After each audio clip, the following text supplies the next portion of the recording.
Hello everyone. Today I'm going to show you how to process a new offer request on the Investment Dominator 2.0. All right. So the first thing we want to do is we want to head over to the prospecting part. The idea is somebody will call in to your company phone, and then they will call back because they have received a neutral letter from you, and then you are going to make an offer to them. But first, we need to confirm that the information we have on file is accurate, right? So this is what we're doing. We're going to head over to actions and then new offer request here, right?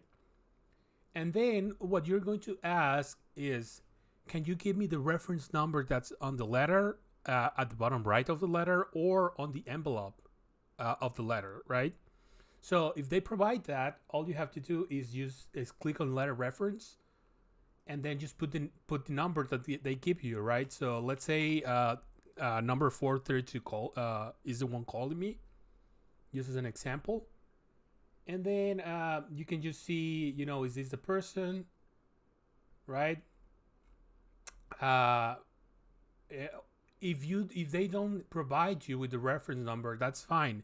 You can still find them by their own name. You can look up their name. You can look up the APN of the property as well, right? You can see here we have the APN. Let's say I'm getting a call from this person, so I'm just going to select it.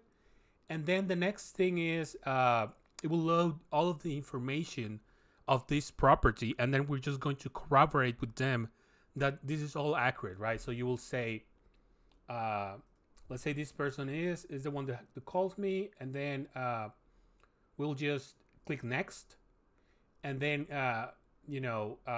we will have, can you give me your first name and your last name, right? So I'm just gonna go for John Smith, right? And then, are you the owner of this record? So you can confirm with them. Is the property owned by a company? If it is, what's the company name? If it's not, you just leave it to no, right? Can you give me if the address is accurate, right? You should have sent them a letter to this address, but just confirm it with them if it's all accurate, right?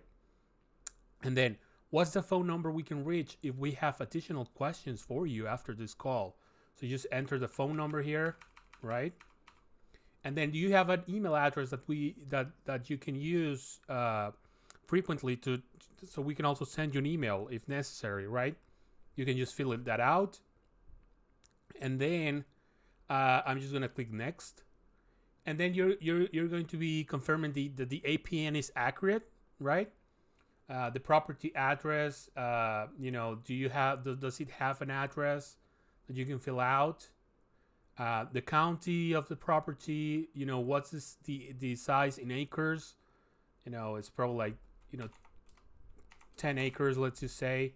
And then, is there an HOA/POA in this area? Do you own the property free and clear?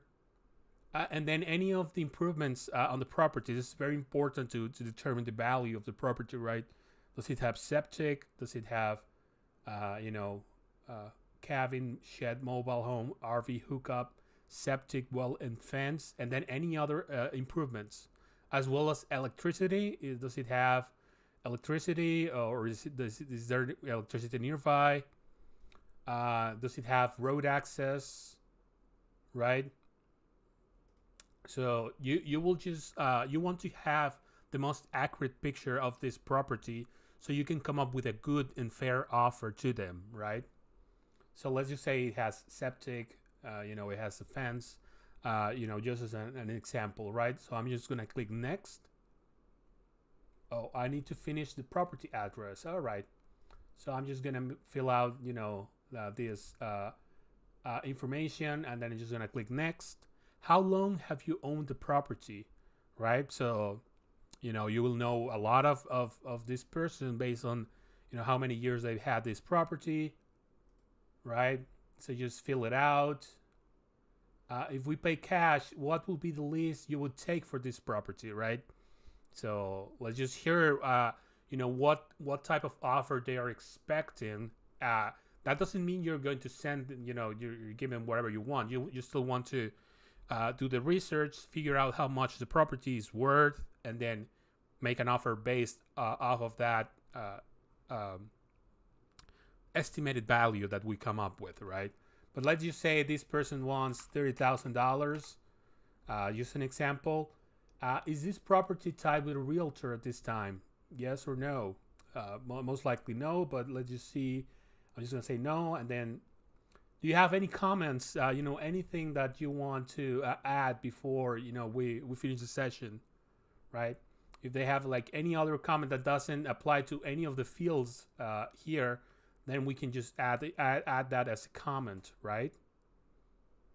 And then if there's nothing else, the final question is, at this point, we will need to complete some detailed research on your property. Once the research has been finalized, we will mail you a no obligation written offer within 7 to 10 business days, so you have something official in writing that you can review. Thank you very much for your call, and then you will be hearing from us soon, right? Of course, you can just change the amount of business days necessary depending on your business, but you want to come up with an offer relatively quickly. You want them to get the letter on their mail. The offer expires on date is pretty close to the date that you mail. So the idea is to get them to be proactive as well, right? That they don't overthink it. And then would you like to add this property to the deal flow? You can move it to the correct deal flow here, right? If you send it through the neutral letter, and then you want to move it to pending preliminary research, right? Because now the next step after we hang up is we are going to further research on the property, find comparable properties, use the property IQ, come up with an estimated value on the property so we can mail an offer, right? So I'm going to do just that and then just finish this. And then the property will have been moved to the pending preliminary research status, right? So the next steps would be those, but now we have gone through a new offer request, and that this is what I want to show you.